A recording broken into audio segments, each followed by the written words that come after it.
Hey, this is Seth Parnell, the minister at the Portia Church of Christ, and this is episode 143. It's good to have you here. Hope everything is going well.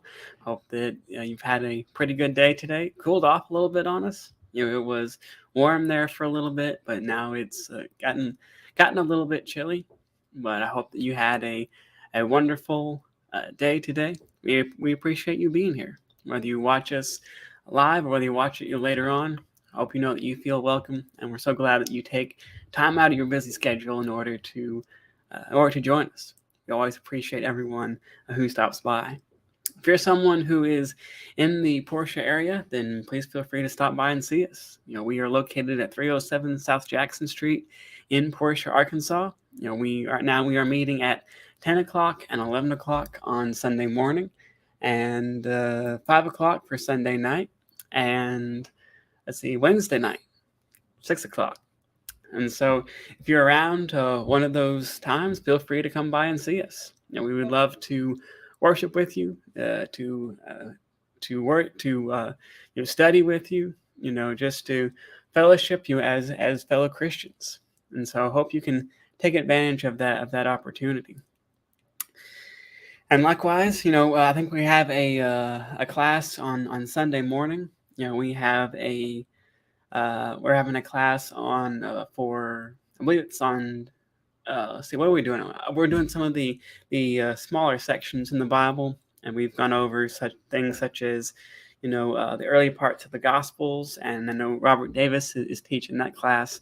And on Wednesday night, we're going over the book of Matthew. We're in chapter 26 right now, and so it's getting pretty good. And so I know when we're going through some of the deeper parts, of the end of the Gospels, where Jesus has been, arrested. He's starting to go through his trial, and it's a pretty good part of the book. And so if you're able to join us, I hope that you can do that.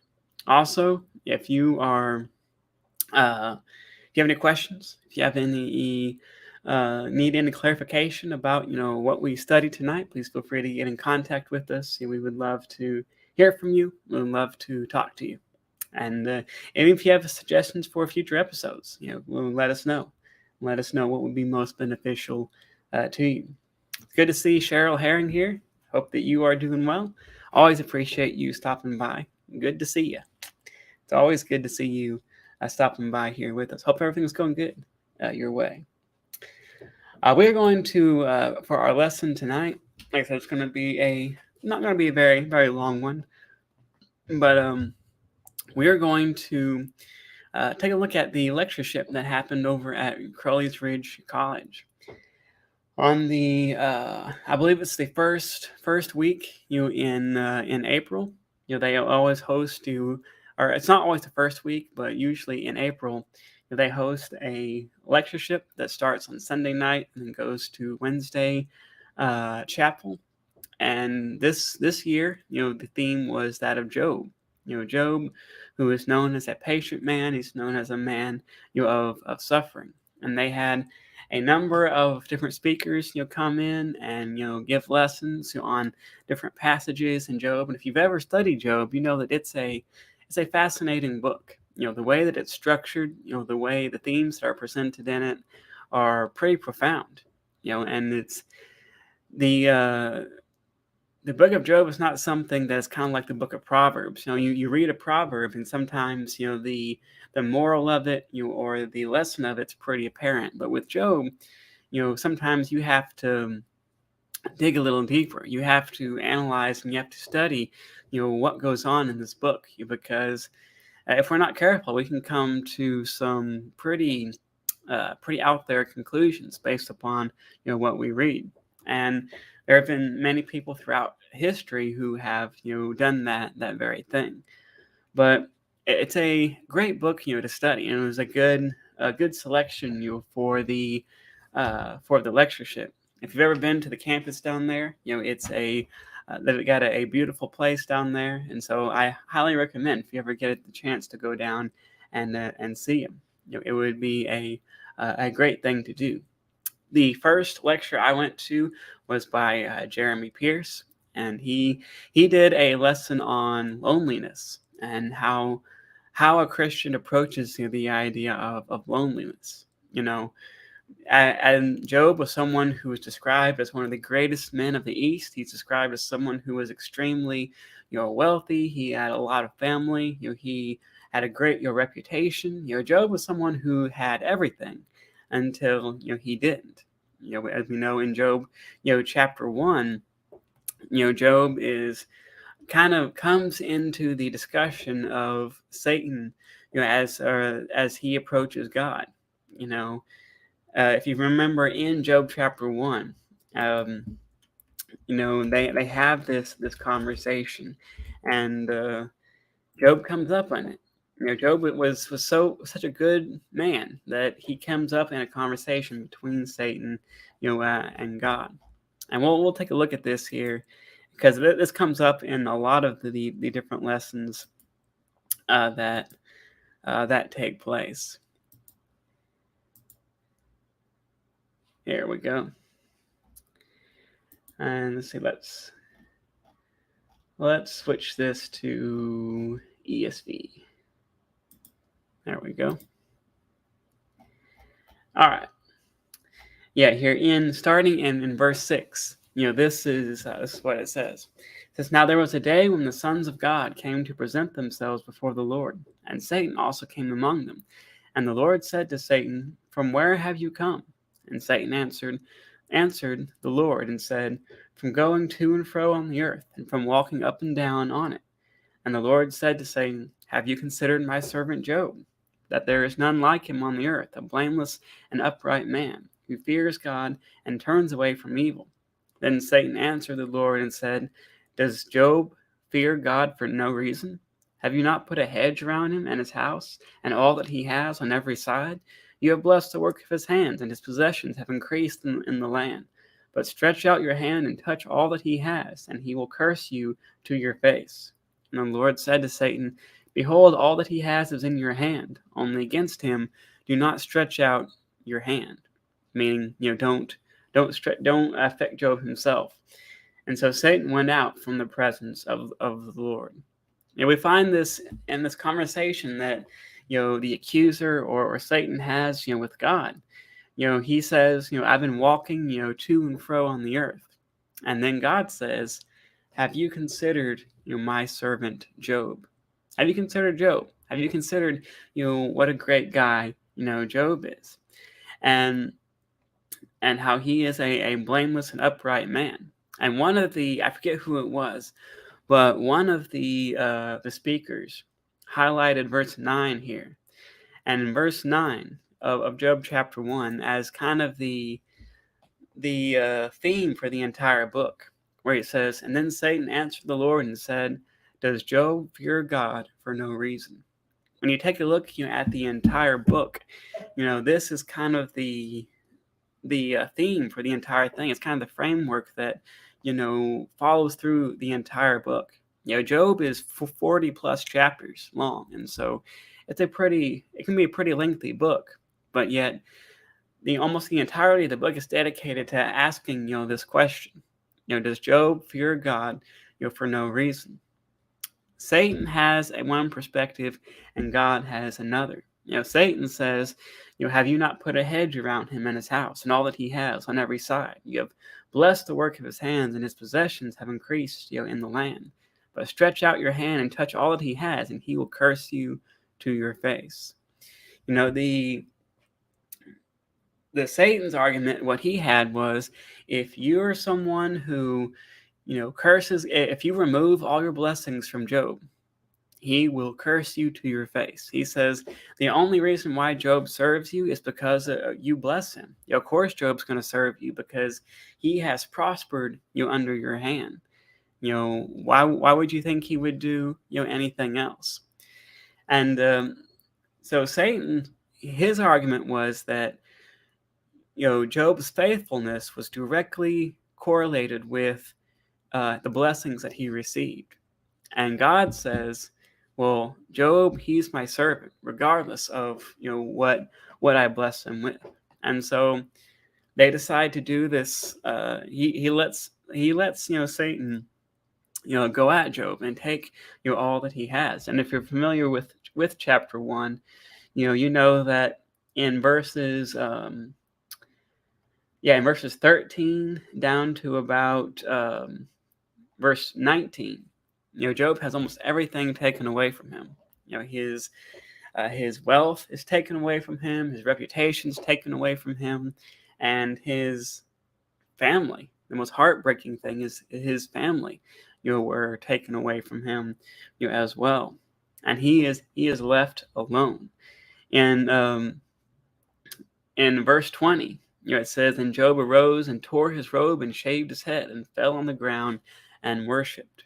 In the culture that was there at that time, the practice of shaving your head was an act of intense mourning. It was an act of intense grief if you shaved your head, because it would be a dishonor for you to shave your head just normally.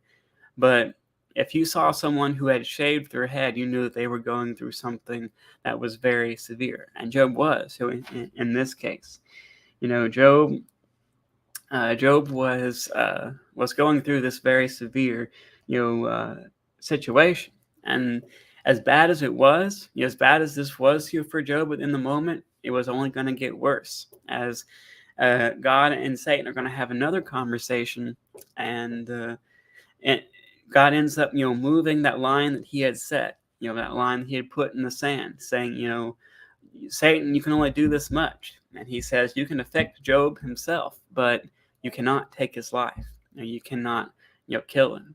And so Satan, he brings his best shot, at Job and tries to get him to turn away from God. And so, as we said, Jeremy, he talked about, this idea, and he talked about, the idea of loneliness, and how a lot of times it's the lonely people that get overlooked, in congregations, and it's a it's a loss, of connection, to people. You can be in a crowd and still feel alone if you don't have connections, with those people. And so we need to be intentional about reaching out to people and about caring for people, and make sure that they know that they matter, to the greater body. And as loneliness, he said, loneliness is not a respecter of persons. It's not something that only happens, to certain, kinds of people, but it can affect, anybody. And so we need to be ready to deal with it. And some of the stats, that he mentioned about, 2/3, of millennials, which is, my generation, they reported that they deal with loneliness at least, once a week. And so it's a severe severe thing that they go through. And it's something that's addressed, in the Bible in different ways. But as a church, we can't overlook it. We have to be someone who doesn't overlook those types of people, but someone who reaches out intentionally, in order to care for them. The next one that I was in was by a man by the name of Dave Miller. Yeah. And he talked a little bit about the relationship, between the book of Job and the theory of evolution. And he kind of gave an apologetic lesson about creation. The book of Job is sometimes known for mentioning, the behemoth, and mentioning, the Leviathan, and how they are two, fearsome creatures that we read about, in the latter parts of the book of Job. Some people, there's been a lot of speculation about what these beasts were. Some say that they're the alligator and the hippopotamus, or an elephant. But he gave, he talked about how that could simply, not be the case. But these were fearsome creatures, and God says, even as fearsome, as these creatures are, they're still part of my creation. I still control, them. I still have the authority to command them, where to go. And it's Job was, it's hard to it's it's easy to sympathize with Job with all that he went through, and he wanted answers. He wanted answers to why he was going through what he did, and God tells him, these where do you have the power to command these beasts, because I created them, and I do. And he talks about a little bit about how mankind and dinosaurs were on the earth at the same time. The earth wasn't developed over the period of millions of years, but it was done simultaneously during creation. Matthew Crow gave the next lesson, and he talked a little bit about wisdom, and how wisdom plays a part in the book of Job. We know that Job had to have some wisdom, because Satan's goal was to get him to curse God, was to get him to abandon God, and yet Job never did. Job had some questions. Job was going through a lot of issues, but he never completely turned on God. If you remember, the advice of his wife, she said, curse God and die. But Job, he said, you speak as one of the foolish women speak. Shall we take the good and not take the bad as well? Job was very, very intent on continuing to serve God, even if he didn't understand why he was suffering. And that's, like I said, that's one of the biggest themes, as we mentioned, one of the biggest themes of the book, that why do we suffer? Why do good people sometimes go through some terrible things? This idea of retribution was a big part, of what they believed, during this time. And Chase Almond, someone who's been on our study here tonight, he's not here tonight, but he's been on previous episodes. He gave the next lesson. He talked about some similar things. That while Job is going through this situation, he has 3 friends who come and visit him, and at the beginning they sit with him, for 7 days in silence, and they just kind of grieve with Job, there. But then they start to talk, and then they start to sometimes accuse Job of doing something that is wrong. Their argument is, Job, the only reason why you're suffering is because you must have done something bad. You must have sinned something great in order for this to happen. You need to repent. You need to confess, and if you do that, your life can start to turn around. If you're familiar with the idea of karma, that's kind of what they believed in. If you do good things will happen to you. If you do bad things, then bad things will happen to you.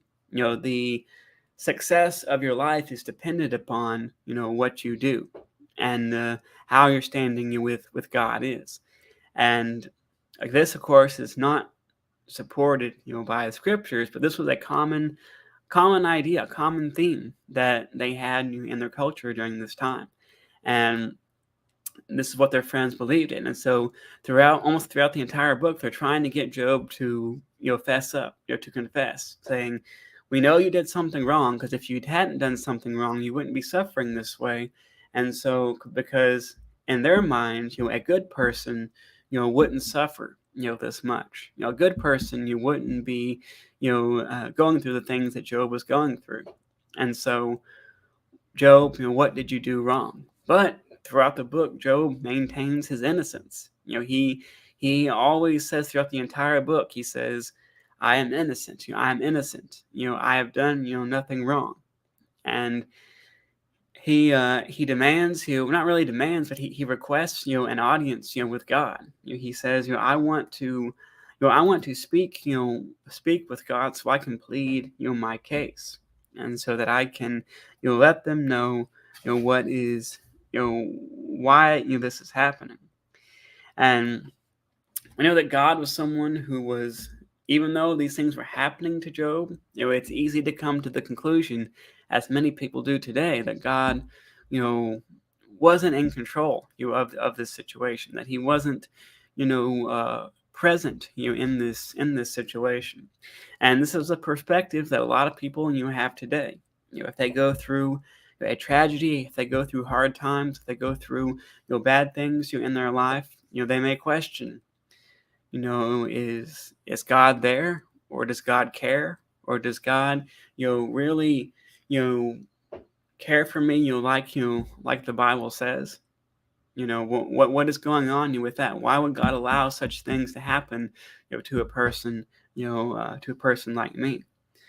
And the answers that we get, in the book of Job, like we said, it's not something that is truly straightforward, because in the chapters, later on, God is going to confront Job. He's going to confront Job, in a whirlwind, and that's what one of the speakers, points out. A speaker by the name of Kevin Youngblood. He was someone who preaches at he teaches at Harding University, and he drew some significant,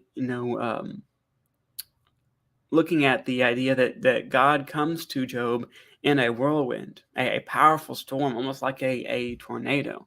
He comes to him in this, and he begins to question Job by saying, Job, were you there when I laid the foundations of the earth? Were you there when I created all of mankind? Were you there when I set the stars in their place? Were you there when I put the oceans where they are? And of course, Job couldn't answer that. And God, he kind of puts Job in his place a little bit, because Job he kind of puts God on trial, and so God he defends himself. And Mr. Youngblood talked about the sovereignty of God, and how his sovereign nature is something that fits into this as well. He says, sometimes love wants more for us than we want for ourselves, because love sometimes gives us what we need instead of what we want. And in Job's case, he didn't get what he wanted, but he got what he needed. And at the end of the story, we know that he doesn't get the answer that he's expecting, but he submits to God, and he ends up getting rewarded for that. His all of what he had before was restored to him at the end of this book, and he's able to go forward with that. And he mentioned you shouldn't confuse sovereignty with just the power of God. Those are two different things. The sovereignty of God's not used for just crushing someone, but it's something that is much more meaningful. And it's a power that God has. God's the only one that is truly sovereign, and he shows that in what he does. And that's brought forth at the end of this book. Another speaker by the name of Ryan Fraser, he spoke on spiritual headship, or being a mentor, and some of the things, how the book of Job can instruct a person on being a mentor and being an example. As you know, a person, no matter who you are, no matter what age you are, where you're from, or how long you've been a Christian, someone's always looking up to you. They're always paying attention to you.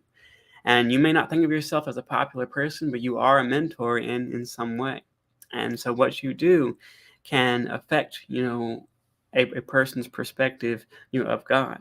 And so we need to use that in a positive way as Christians. Jim Martin, who is another teacher from Harding, he talked a little bit about some kind of practical ways in order to serve people, on how to talk to people. He mentioned things such as pay attention to the kind of the body language of people. If someone is looking sad, or if someone is looking distressed, don't ignore them, but politely and tactfully go up to them and ask, are you okay? Is everything going all right? We don't want to be nosy. We don't want to be someone who is sticking our nose in someone's business. But it's good to ask people, is everything really all right? And it goes beyond just our normal greeting. Sometimes we ask, how are you? And the other person says, well, fine. That's a normal greeting that we use, something that goes beyond that. And if somebody's really going through something, many times they won't just brush it off, but they'll say, well, this and this is going on. And so we need to pay attention to people, to be someone who listens, to someone who asks people to say more, to tell you more, in a I would say in a good conversation. The person that I'm talking to should be probably saying 75 80% of the conversation. I want to be listening more than I'm talking. And he said that's a big part of letting people explain, and letting people inform you about what they're going through, and to utilize that. Sometimes ask questions that kind of lead into that, and help them to maybe explain about what they're going through. Because I know if you're going through something that is struggling, it's hard to go up to someone and ask for help. It's hard to confide in someone if you've never confided in them before. That's difficult. People don't usually do that, because that's that can be pretty hard.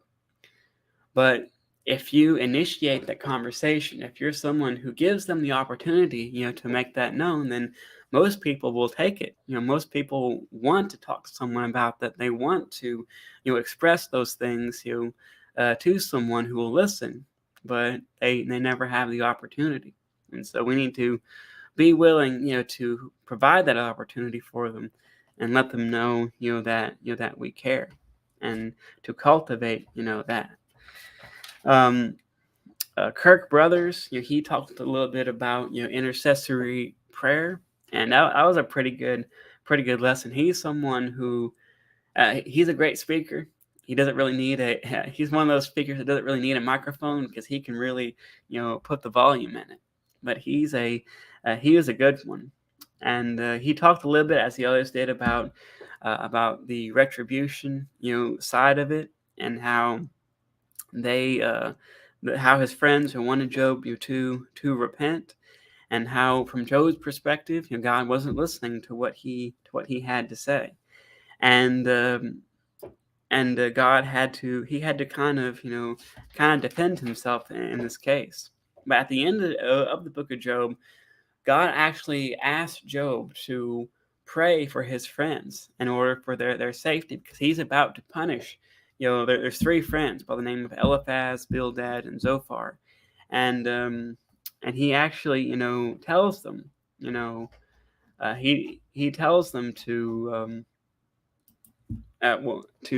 pray for them, because or they're going to suffer the wrath of God. And let's see, right here in verse 7, it says, after the Lord had spoken these words to Job, the Lord said to Eliphaz the Temanite, my anger burns against you and against your two friends, for you have not spoken of me what is right, as my servant Job has. Now therefore take 7 bulls and 7 rams, and go to my servant Job, and offer up a burnt offering for yourselves. And my servant Job shall pray for you, and I will accept his prayer, not to deal with you according to your folly. For you have not spoken of me what is right, as my servant Job has. And this was an interesting lesson, because it goes pretty deep into the idea of intercessory prayer, because we know that every person's responsible for their own actions. A person has personal responsibility for what they do, the decisions that they make, the choices that they decide to pursue. But the God here, he tells Job, pray for your friends, because I will listen to your prayer. They're going to hear it from you. And so he instructs them, to offer up, these sacrifices, and to make this happen. And Job, who was always, kind of dedicated to this. If you go back to chapter 1, you know that Job, he prayed for his children. He offered up sacrifices and prayed for his children on a regular basis, in case they had done something wrong. God, Job, he prayed for them and offered up sacrifices, for them.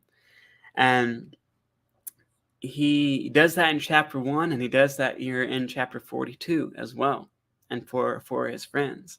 And so that's, this is just a brief summary of this, but that's a good, kind of a good study to go down, and to think about, how can we do the same thing? Can we pray for other people and pray for them to help them get along? Like, we know we can't take responsibility for people, but that still plays a role in this.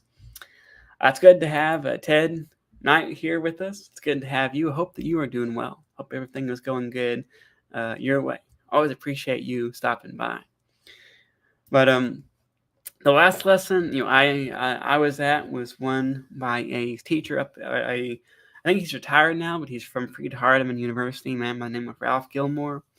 And he talked a little bit about the idea of pain and the idea of suffering, in the book of Job. And he said Job, he was most likely a real person, and he went into a little deeper into the how this fits in with our understanding of suffering, because we know that God is all powerful. God is omnipresent. He's everywhere at once. We know that God is omnibenevolent, which means he is all good. There is no darkness in God, but God is light. And so, because of these things, how can God, who has the ability to create the world and to shape the world as he sees it, how can he let evil go on in this world that he has created? And so he asked these. He came up with a kind of a 7-step chart when we consider what is the cause of our suffering. Number one, God could have done it. God could be the one who took action on it. Satan could have done it. As we see, Job suffers from the hand of Satan in this story, not from God. Satan's the one who's afflicting Job, not God. But Satan could do it. It could be the result of our own consequences. Sometimes we get what we deserve, and what we deserve is not something that's pretty good. And so it could be a result of our own consequences. Could be the result of another person's decision. Sometimes people suffer from a bad decision made by other people, and that's usually where some of the biggest tragedies come from. But God, he gives us free will, and sometimes our use of that free will is not very good. Sometimes it could just be an accident. It could just be something that that happens, and that's also hard to come to terms with, especially when somebody loses their life. An accident, that's kind of hard to explain.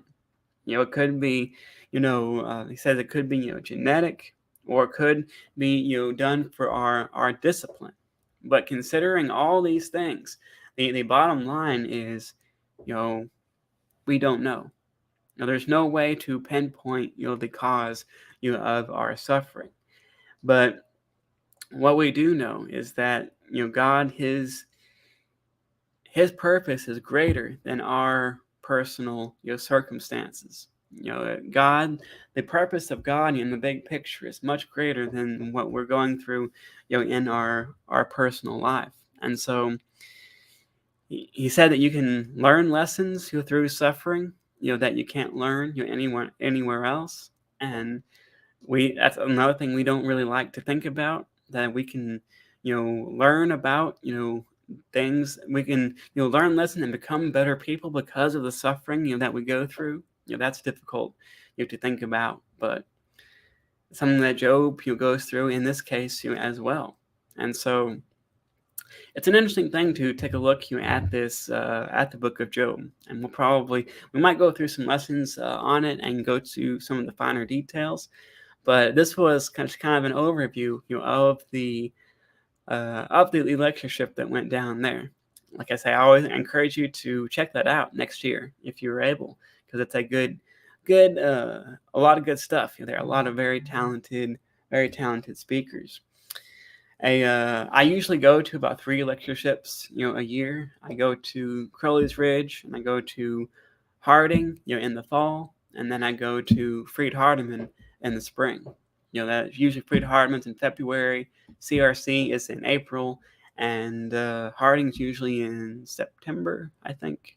It's one of those months in the fall, September, October, something like that. And so I always enjoy them. I always think that they're good to go to. And so it's good to take a look at them and see what those people had to say. But I think that's going to be all for us here tonight. Like I said, I hope you have a wonderful day, and we appreciate you stopping by here and joining us, for this study.